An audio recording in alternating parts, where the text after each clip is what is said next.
Question number 37. A block weighing 10 Newton travels down a smooth curved track AB joining to a rough horizontal surface. The rough surface has a friction coefficient of 0.20 with the block.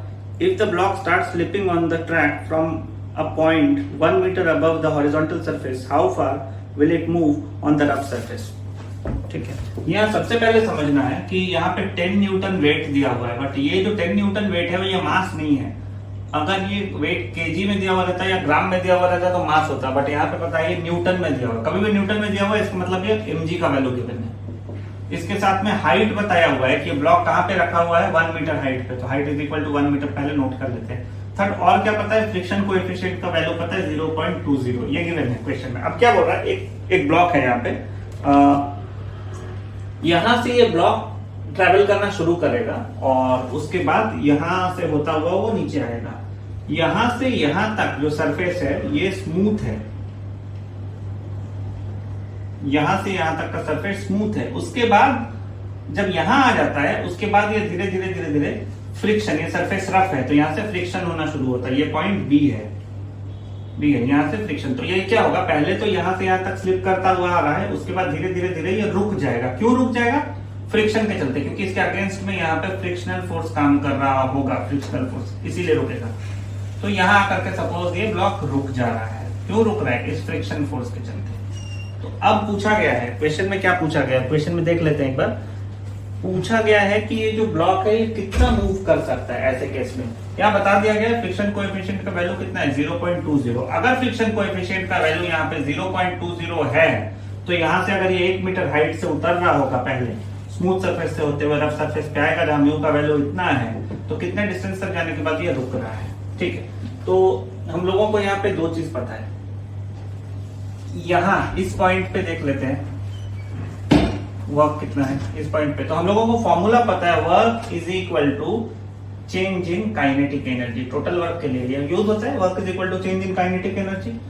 इस point पे जब ये rest पे था initially, तो इसके पास में क्या था, पोटेंशियल एनर्जी। तो इसका मतलब है कि यहां से यहां जब ये आ रहा होगा तो वर्क किसके किसके चलते होगा, एक हो रहा होगा work due to gravity plus work due to friction is equal to change in kinetic energy. यहां तक कोई डाउट नहीं। और वर्क ड्यू टू ग्रेविटी का मतलब क्या है, वर्क ड्यू टू ग्रेविटी, नीचे की तरफ ही डिस्प्लेसमेंट है, नीचे की तरफ ही mg काम कर रहा है। वर्क ड्यू टू ग्रेविटी क्या हम लोग लिखेंगे, mgh। अब यहां देखना है plus work due to friction, work due to friction, work का फॉर्मूला होता है फोर्स इनटू डिस्प्लेसमेंट। तो फोर्स यहाँ पे हम लोग फ्रिक्शनल फोर्स कर लेते हैं, यानी म्यू आर, और डिस्प्लेसमेंट है into S into force into displacement. Force के चलते फोर्स लग रहा है इस डायरेक्शन में और डिस्प्लेसमेंट हो रहा है इस डायरेक्शन में। फोर्स, ये फ्रिक्शनल फोर्स लग रहा है ऐसे और डिस्प्लेसमेंट इधर हो रहा है, यानी बीच का एंगल कितना है, 180 डिग्री।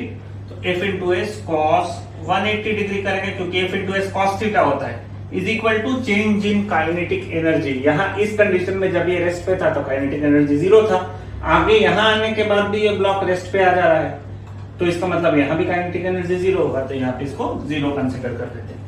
अब इसको सॉल्व करना शुरू करते हैं। तो mgh, यहाँ पे म्यू आर क्यों लिया गया, क्योंकि फ्रिक्शन का फॉर्मूला होता है force is equal to mu R, तो ये फोर्स के जगह पे लिया गया है।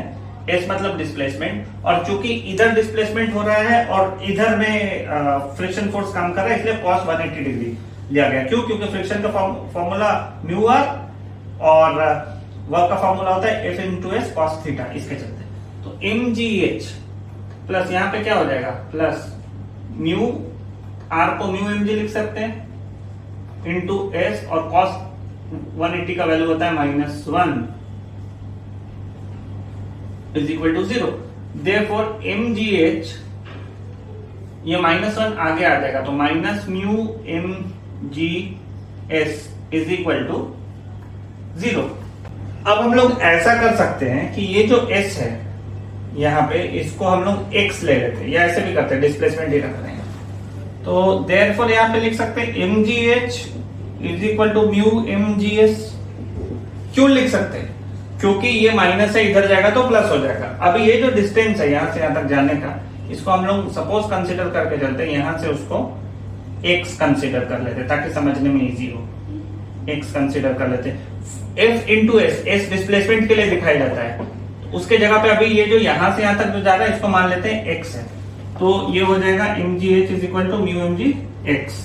अब यहाँ m से m कैंसिल हो गया, तो g से g भी तो कैंसिल हो जा रहा है, g से g भी कैंसिल हो जा रहा है, तो h is equal to mu times x, therefore x is equal to h by mu is equal to h कितना है 1 डिवाइडेड बाई म्यू है 0.2, therefore is equal to 5 metre.